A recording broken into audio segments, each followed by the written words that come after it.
बड' लेटेस्ट आपडेटआव बयखौबो बरायबाय। दिनैनि रादाबखौ फरायदों आं प्रमद खाख्लारि। गिबि निउज आपडेट दङ।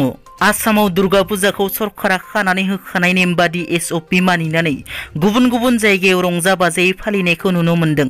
नाथाय सनितपुर जिल्ला ढेकियाजुलिनि बाथासिपुराव सरकारनि मोनसेबो नेमखान्थिखौ फालियालासिनो फुजा खुंनायखौ नुनो मोन्दों। बे फुजायाव ओनसोलजों लोगोसेनो रङिया, गरेस्वर, टंला, उदालगुरि, रौता, माजबाद, राङापारा आरो बिश्वनाथ सारियालिनि गोबां लाइमोनफोरानो नायनो फैयो आरो हरसे गाहाम ओरैनो गोदाव सोराव थाला फैयो।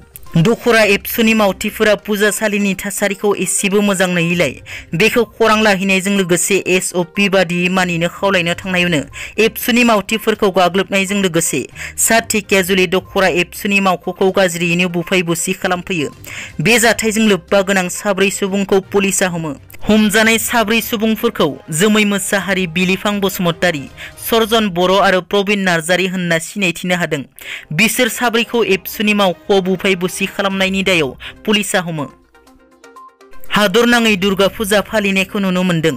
सरासनस्रा सुबुंफोर बादिनो BTCनि बारग' गाहाय हाग्रामा महिलारि बिथाङाबो क'क्राझारनि दाब दाब दुर्गा फुजानि मण्डपफोराव फुजा खालामदों। फुजा खालामनायनि उनाव खौरांगिरिनि सिगाङाव बिथाङा फोरमायोदि BTRनि रायजो राजानि आरो BTR खुंथाय सरकारनि मोजांनि थाखाय आरो फैबाय थानाय समाव BTR सरकारा बिमा दुर्गानि आशीर्बादाव मोजाङै सालायलांनो हाथों होननानै फोरमायो। लोगोसे बिथाङा फोरमायोदि फैगौ उफ्रा बिसायख'थियाव गसाइगाव बियाबाव BPF दोलोआ देरहागोना 100% रोखा। लोगोसे गसाइगाव बियाबाव BPFआ देरहानायनि थाखाय बिमा दुर्गानाव बोर बिदों होनना बिथाङा फोरमायबावो। बारग' MLA इमानुएल मोसाहारिनि सायाव प्रमद बर'नि बेरफुसार बिबुंथि।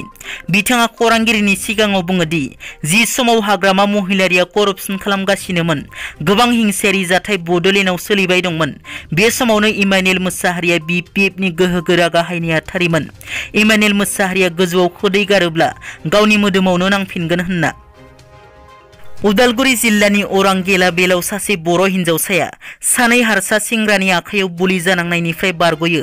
14 बोसोर बैसोनि बर' हिन्जावसाखौ जिनाहारि खालामनो नाजानायनि दायाव 2 सेंग्राया हमजायो।